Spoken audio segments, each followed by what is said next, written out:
Bueno, buenas tardes a todos. Simplemente yo vengo a traer una serie de hipótesis, de balbuceos en realidad que compartimos con un grupo de compañeros mientras estamos en el medio de los problemas. Quisiera empezar tirando dos frases que no las voy a desarrollar ahora, las tiro simplemente, pero las voy a ir desplegando a lo largo de mi exposición y de unos fragmentos de una película que traje para compartir. La primera es de Spinoza, filósofo del siglo XV. Spinoza decía, no sabemos lo que puede un cuerpo. No sabemos lo que puede un cuerpo implica, en principio, relacionarnos con las cosas desde un estado de curiosidad, desde un estado de confianza y desde un estado de ignorancia.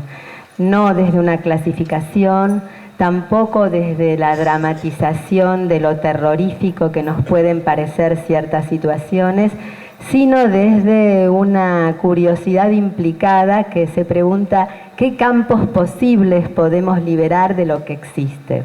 Lo que existe nunca es un déficit, lo que existe es lo que existe, lo cual no significa que nos lleve a la resignación, ni tampoco significa que todo nos resulte igualmente equivalente, o todo nos resulte igualmente valioso, o todo nos dé felicidad. No, lo que existe es lo que nos despierta éticamente la necesidad de ser pensado.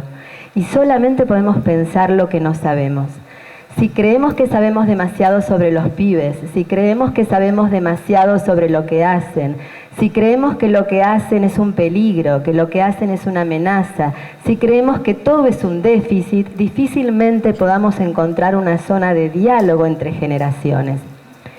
Voy a empezar contándoles una anécdota, porque creo que en las anécdotas también se pueden desplegar, solamente en las situaciones concretas el pensamiento tiene lugar.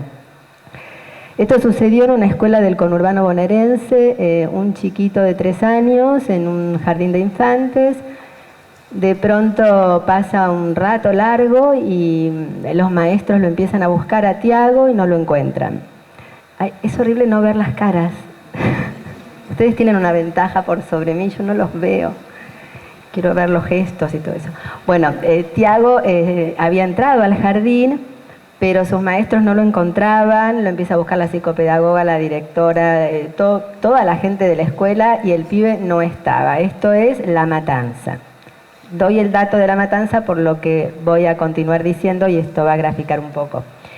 Van a la casa, porque el chico no estaba en el jardín. Llegan a la casa, caminan unas 15 cuadras por un barrio heavy metal, difícil, denso. Llegan a la casa, abre la puerta a la tía y les dice que sí, que Tiago estaba ahí y estaba enojado porque el día anterior había estado aspirando la bolsita y la mamá le había gritado. Cuando nosotros traemos esta escena, ahora los veo un poco más, traemos esta escena y le preguntamos a la gente con la que charlamos, nuestros alumnos, cuál es el problema, enseguida dicen, porque el pibe dice, puedo decir una palabrota, ¿no? Que es la que dijo el pibe, porque si no... eufemismos, el pibe dijo, mi vieja me cagó a palos, entonces nosotros contamos esta situación y por eso estaba enojado y se había escapado del jardín. Cuando le preguntamos a la gente cuál es el problema, todos dicen violencia. ¿Por qué violencia? Porque el pibe dijo, mi vieja me cagó a palos. Cuando yo, por ejemplo, a mi hijo que ya no vive conmigo, estaba chateando y le decía, Mati, venía a comer, y no venía, de pronto él decía, che, mi vieja si no corto me caga a palos. Y eso no significa que yo lo haya estado reventando.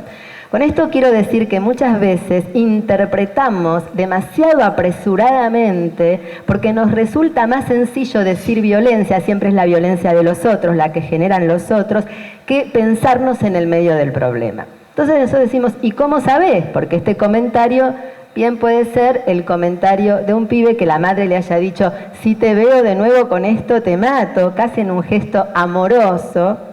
También pudo haber sido un hecho de violencia, pero no necesariamente lo podemos inferir de este dato. Bien, entonces decimos, ¿qué otro problema puede ser? La inseguridad, la escuela no es segura, por eso el chico se escapó. Bueno, entonces construimos una pared de 40 metros, ya no de 10 o 20, y el pibe encuentra un hueco y se escapa por el hueco. Con esto quiero decir que Deleuze tiene una frase que es muy interesante que dice: los problemas tienen la solución que se merece su formulación. Los problemas tienen la solución que se merece su formulación. Si yo formulo mal el problema, por ejemplo, seguridad, la escuela no es segura y hago una pared de 40 metros, pero el pibe se fue por el huequito, la solución es muy acotada, las consecuencias son muy pobres y no estoy liberando múltiples consecuencias a partir de una situación que me inquieta. Los problemas siempre son una inquietud y siempre nos ponen en estado de perplejidad. Pero un problema bien planteado, porque sé que tengo poco tiempo, lo voy a esquematizar. Primero, Bergson, otro gran filósofo francés en 1930, decía: un problema bien planteado no es un problema que se formula en términos negativos. Un problema es una afirmación, no es un déficit, no es lo que falta, no es lo que sobra, no es lo que no hay, no es lo que se perdió. Un problema es: de esto que está aconteciendo, ¿cómo leo los posibles que pueda liberar y que pueda efectuar? Entonces, sintéticamente, ¿cómo formulamos nosotros el problema de esto que les acabo de mencionar? Nosotros decimos: un cuerpo de 3 años puede más que lo que nos imaginamos un niño de 3. Cuando digo cuerpo no me refiero literalmente al cuerpo, aunque también cuerpo es una imagen de Spinoza. Cuerpo es toda fuerza que puede afectar y ser afectada. Cuerpo es una idea, cuerpo es un grupo, cuerpo es un sistema de relaciones que tiene la capacidad de afectar y ser afectado. Si yo digo un cuerpo de 3 puede más que lo que nos imaginamos un niño de 3, primero lo que estoy diciendo es: el pibito que se escapa, que se trepa por una reja y no se cae, y llega a su casa solo, caminando 15 cuadras por un barrio complejo, no es el niño de 3 que tenemos en la cabeza. Porque el niño ¿me siguen, no? Porque el niño de 3 que tenemos en la cabeza se pone, me acuerdo, mis hijos, cualquiera, hacen así, no ven a la mamá y al papá y se ponen a llorar.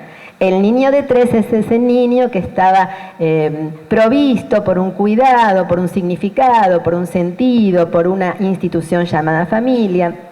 Cuando digo esto no estoy diciendo se perdió la familia, vamos a recuperarla, Estoy describiendo un cambio epocal.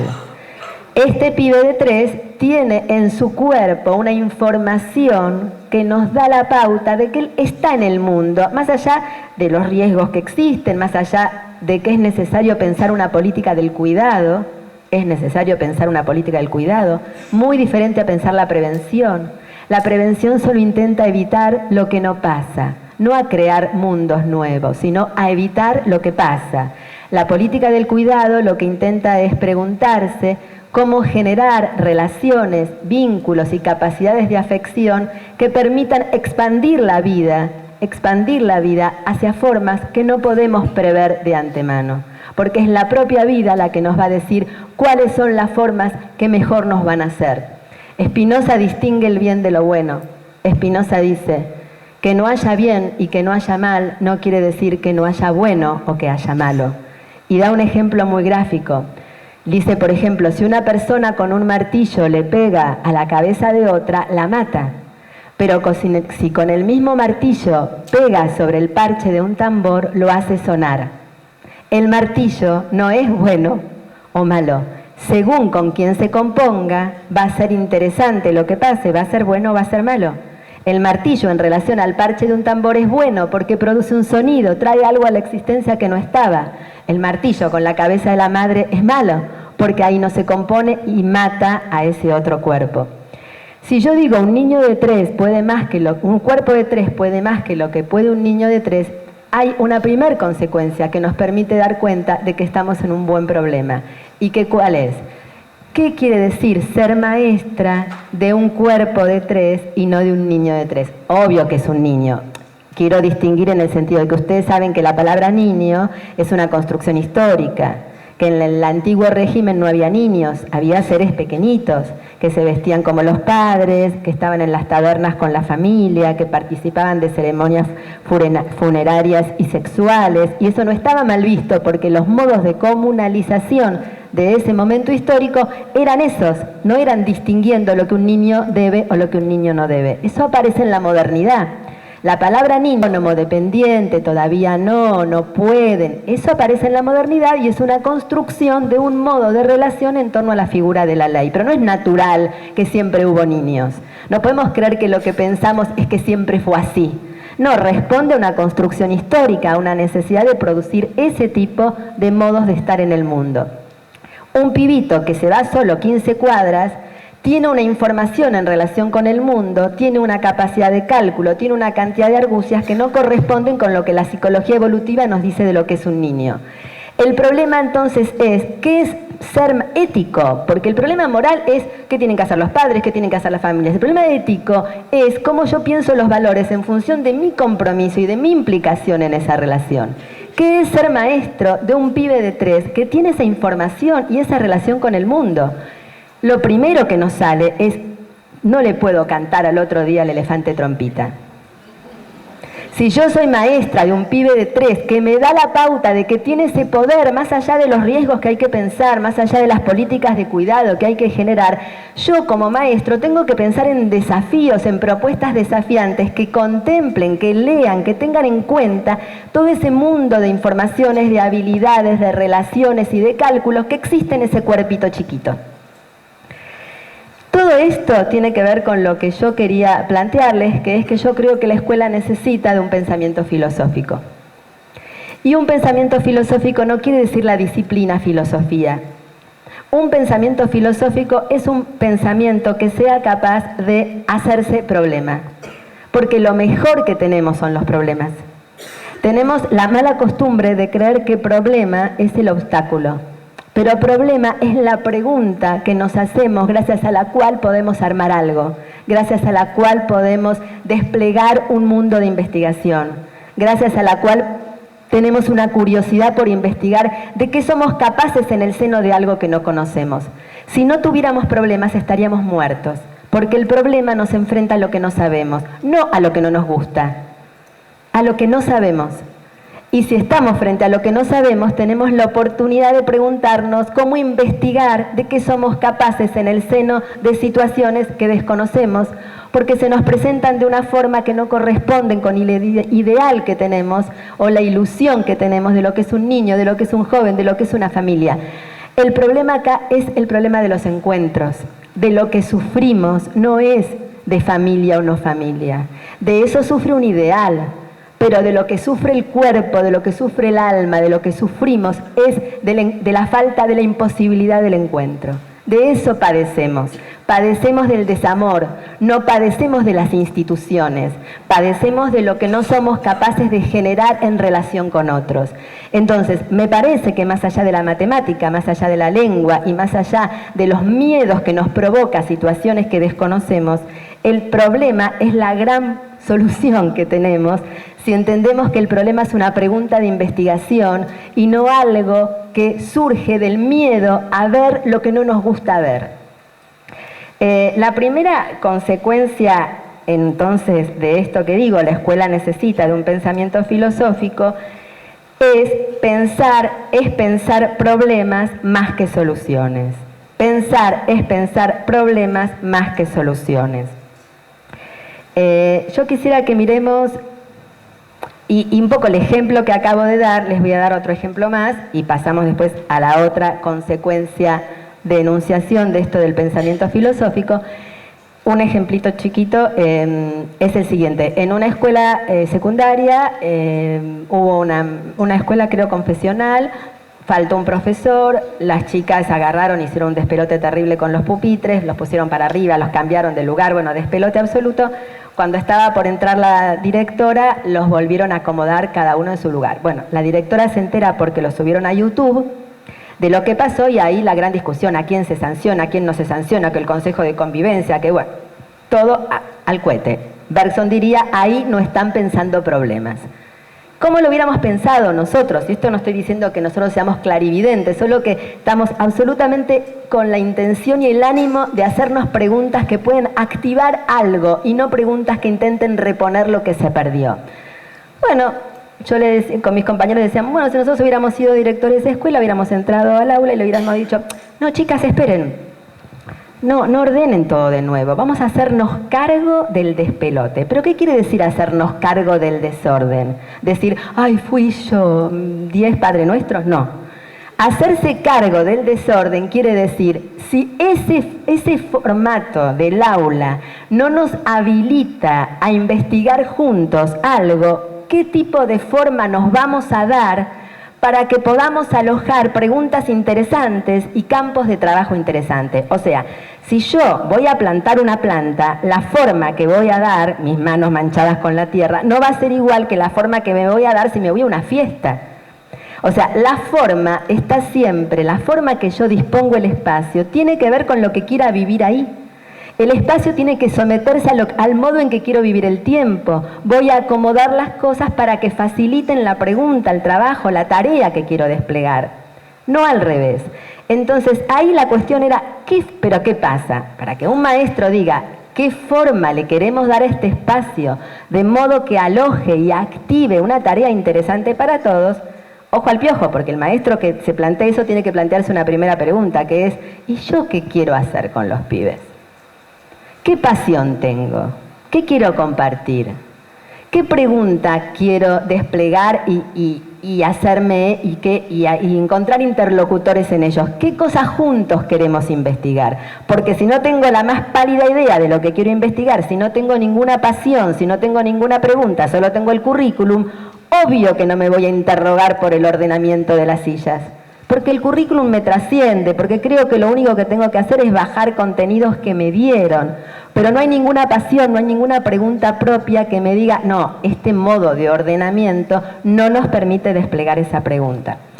Estos ejemplos tienen que ver con esto. Pensar es pensar problemas y no soluciones. El problema aquí es el problema de ¿qué queremos compartir con los pibes? ¿Qué queremos compartir? ¿Qué queremos pensar con ellos? La segunda consecuencia enunciativa, y ahora sí quisiera, ¿se puede ver la peli? Esta peli es de Tom Cage y el protagonista es Adrien Brody, se llama Detachment.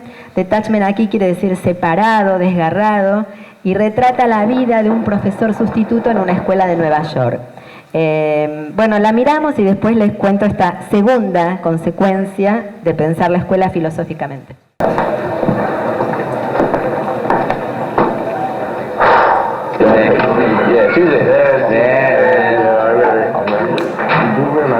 Good morning. I'm Mr. Barth. For those of you who haven't heard, this is English 11A. Listen up, I have one rule. Just one. If you don't wish to be here, don't come. Dude, what does that mean? It's not dude, it's Mr. Barth.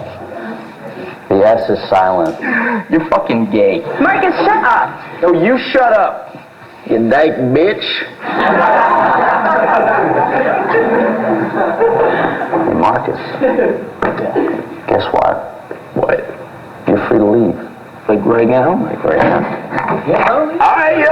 I'll catch you later, man. What the fuck? Do you want me to go to the dean's office? I don't care where you go. Everyone pull out a sheet of paper. I would like to assess where your individual writing skills What are. if we ain't got no paper? Okay, here's the situation. You're dead.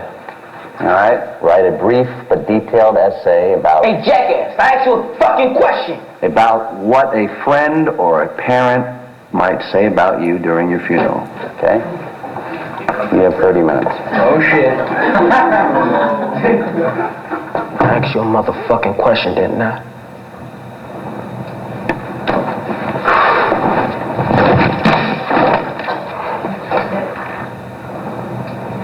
Anything else?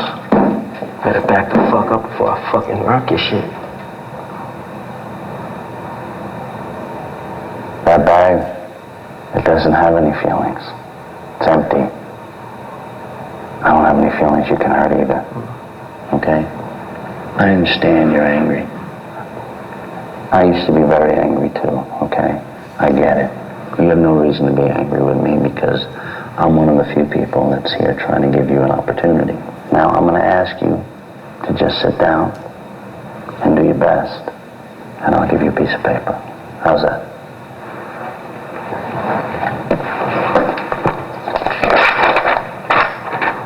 Can I get a fucking pen, too? Kids don't have any attention span. they're bored. So how are you supposed to reel them in with classic literature if they don't believe that you have something meaningful to share?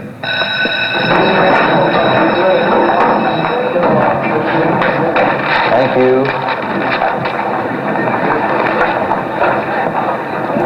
Why'd you throw Marcus out of class but not Jerry?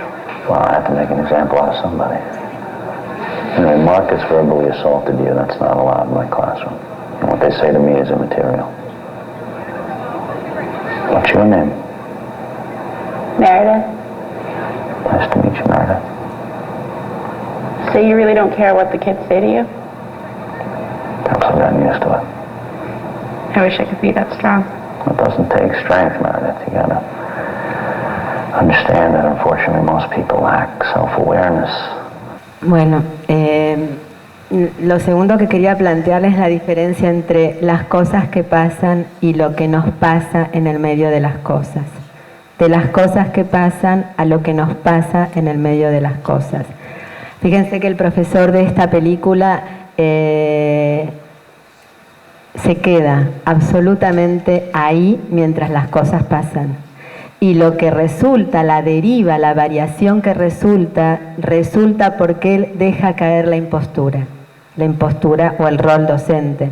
Y lo que hace es preguntarse cómo zanjar una cuestión que es vital en la existencia, y es la imposibilidad del encuentro.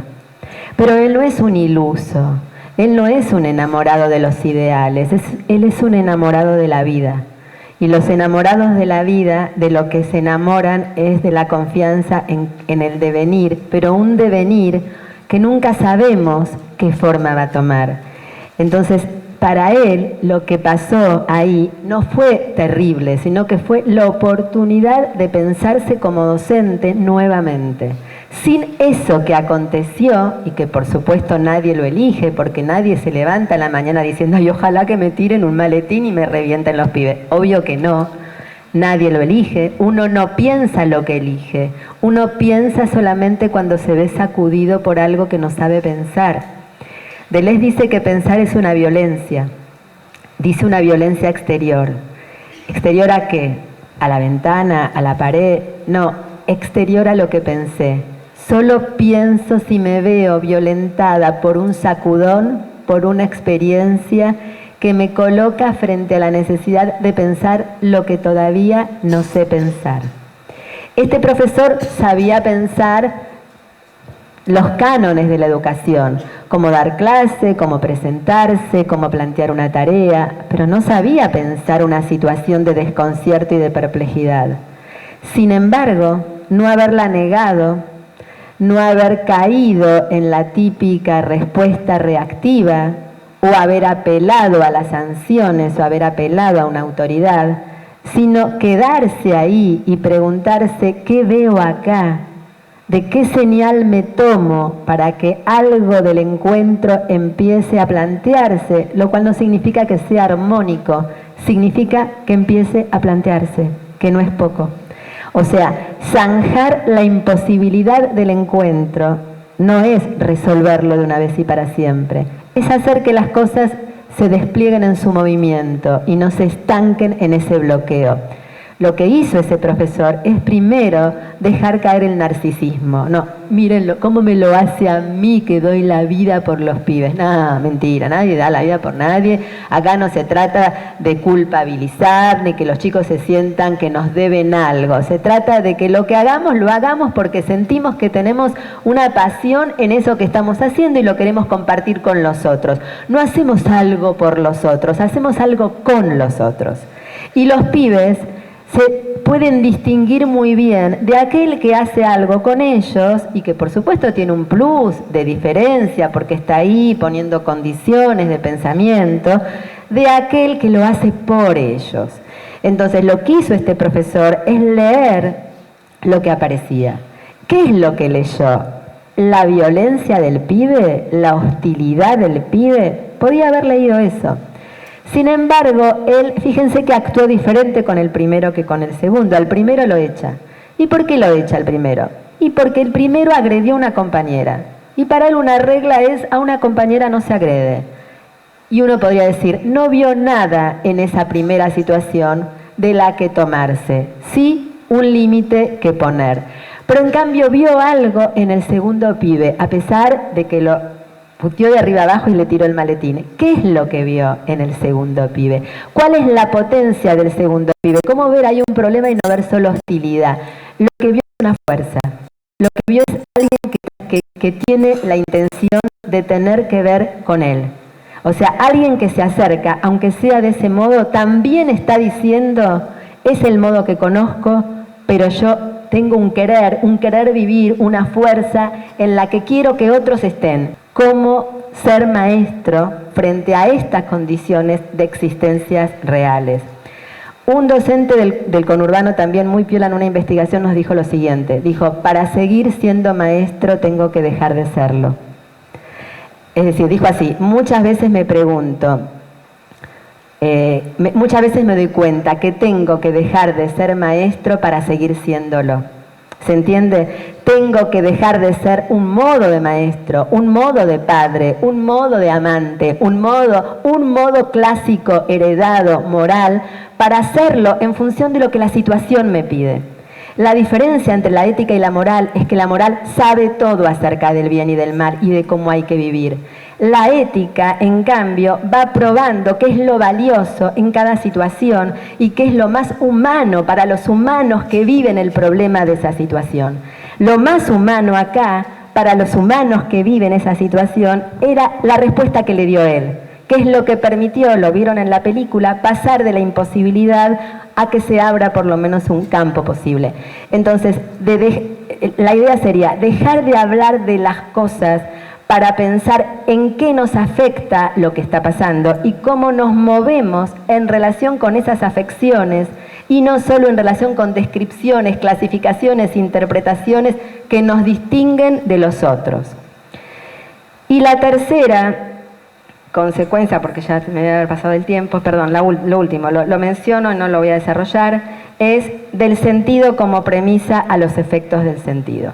O sea, del sentido como premisa, con mayúscula, a los efectos del sentido. Leo dos palabritas y nada más, y perdón que me pasé.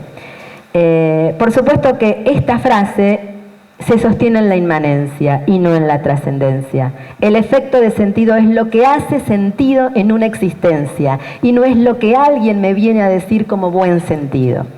Entonces, la pregunta es, ¿cuál es la fertilidad de un pensamiento que se gesta en inmanencia? En inmanencia es en contacto con el pensamiento y la sensibilidad a partir de lo que nos rozan los problemas. Percibir que la vida, lo vivo, no crece abrazando trascendencias, no es un dato menor y seguro que roza nuestra fragilidad, haciéndola permeable a nuevas recepciones. ¿Se puede vivir sin sentido? ¿Puede la escuela construirse más allá del sentido con mayúscula? A la primera pregunta, ¿se puede vivir sin sentido?, diría que no. Pero a la segunda, ¿se puede vivir más allá del sentido donado por alguna fuerza que trasciende mi poder, que trasciende mi deseo, que trasciende el querer vivir? Diría que algunos de nosotros preferimos pensar que sí.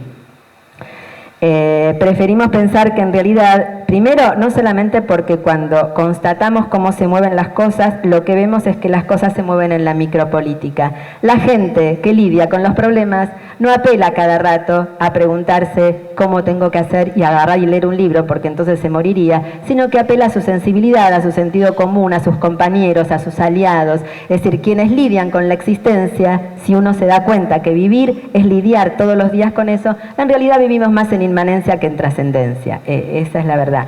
Por otro lado, nosotros pensamos, y acá sí tomamos a autores como Nietzsche y como Deleuze, que ellos dicen que en realidad el sentido de la vida es vivirla, más que explicarla. Que el sentido de la vida es vivirla más que explicarla, solo que vivirla es un aprendizaje de toda la vida. Creo que la película de alguna manera muestra eso. El profesor no explicó, no perdió el tiempo en decir, bueno, pero estos chicos han perdido los valores familiares, viven en condiciones de mucha pobreza o es intolerable que esto pase en la escuela. No, lo que hizo este profesor fue poner su cuerpo, poner su sensibilidad y preguntarse qué potencia veo acá para generar un giro a esta situación y hacer que algún campo posible pueda producirse. Pero un campo posible que se produce leyendo lo que existe y no aferrándome a una ilusión que siempre va a despreciar la existencia. Bueno, nada más. Gracias.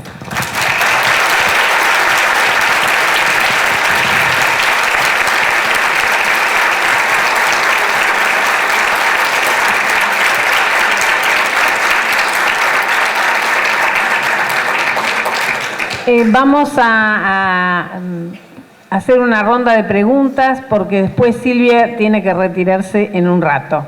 Así que si hay alguna pregunta que quieran realizar, tenemos un breve espacio para eso. Por allá hay una pregunta, sí. Sí, pregunten, no es más divertido.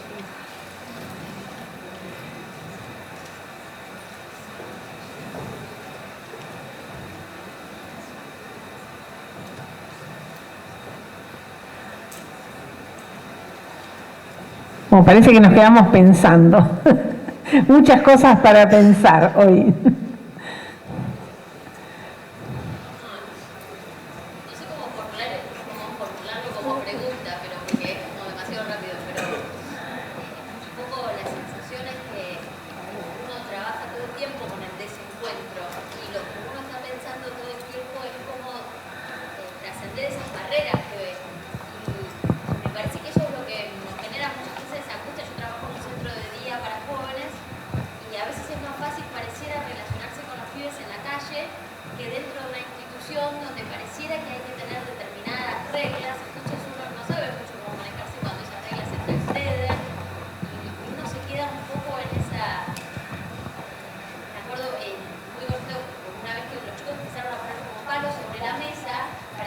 quién tenía un palo más grande, y entonces nosotros le dijimos, bueno, a ver, ¿qué quieren? ¿Qué nos están diciendo con esto? ¿Qué quieren? No, queremos que se vayan y nos dejen a nosotros. Pero nosotros sabíamos que eso no era la respuesta que nos estaban dando, pero ¿cómo se decodifica? En ese momento te quedás...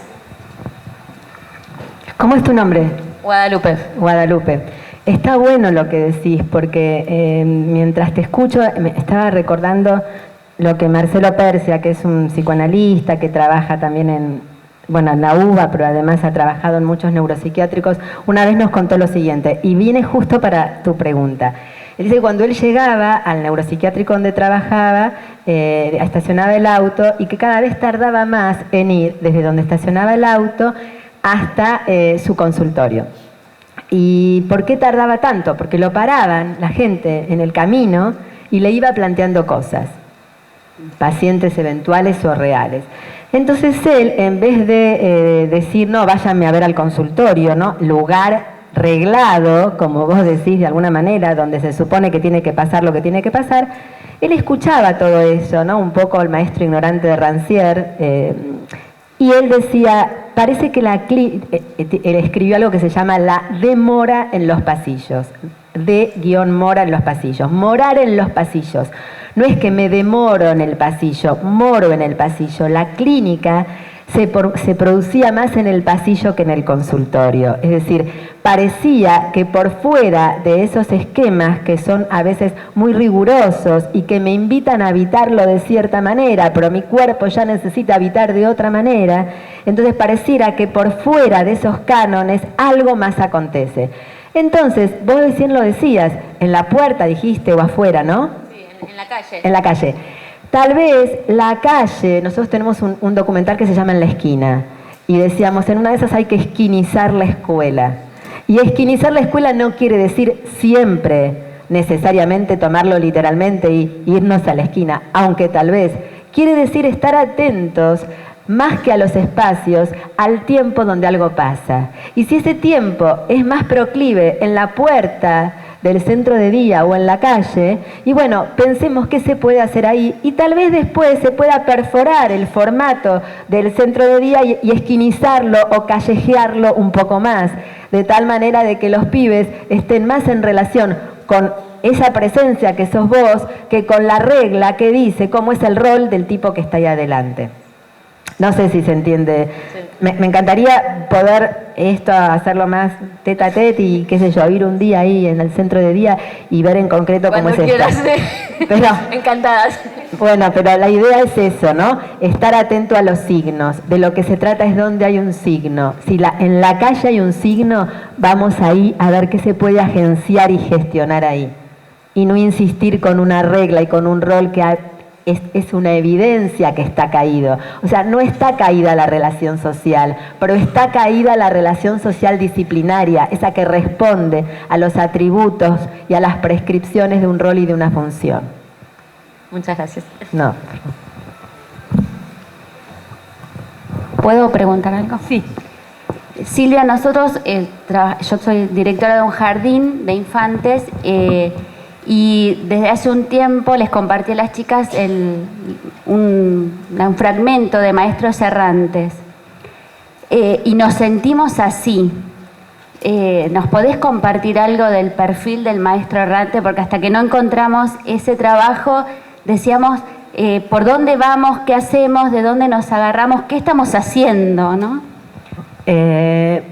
Yo celebro la errancia y celebro el artesanato y celebro eso y no es una pérdida de tiempo. Errar no es solamente equivocarnos, errar es transitar en la intemperie y en la intemperie de certezas, en la intemperie de futuros. No quiere decir que no haya un tiempo por venir.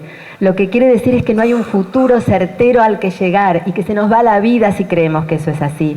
Entonces me parece que la errancia hay que pensarla. O sea, de pronto hacemos algo que no está previsto. ¡Qué suerte! Que no están los guiones. ¡Qué suerte! Y resultó. Bueno, no lo dejemos pasar. Tomémoslo, tomemos nota, hagamos un relato de eso, juntémonos con compañeros, con docentes o con quien sea. Y a alargar, soy muy mal hablada, pero estoy tratando de cuidarme acá. Y pensemos que nuestros aliados no son los que participan de una comunidad organizada previamente, son aliados los que tienen una afinidad sensible para pensar un problema. Entonces yo puedo encontrar un aliado en un pibe de la calle, o lo puedo encontrar a veces en un docente, pero a veces lo encuentro en cualquier otro. Mis compañeros de la academia no son aliados porque estemos todos en una institución académica. Mis aliados son los con los que puedo pensar, y pensar es hacerme una pregunta y echarla a andar y ver qué pasa y extraer consecuencias y tomar nota y organizar cosas y ir aumentando el poder social sobre nuestras vidas. Entonces yo te diría, bueno, háganse investigadores de esa errancia, tomen nota, escriban, reúnanse, piensen, graben cosas, desgraben, o sea, denle pasión, ideas y organización a todo eso, para poder escriban, publíquenlo, métanlo en la web, no sé, háganlo rodar, por ahí. Muchas gracias.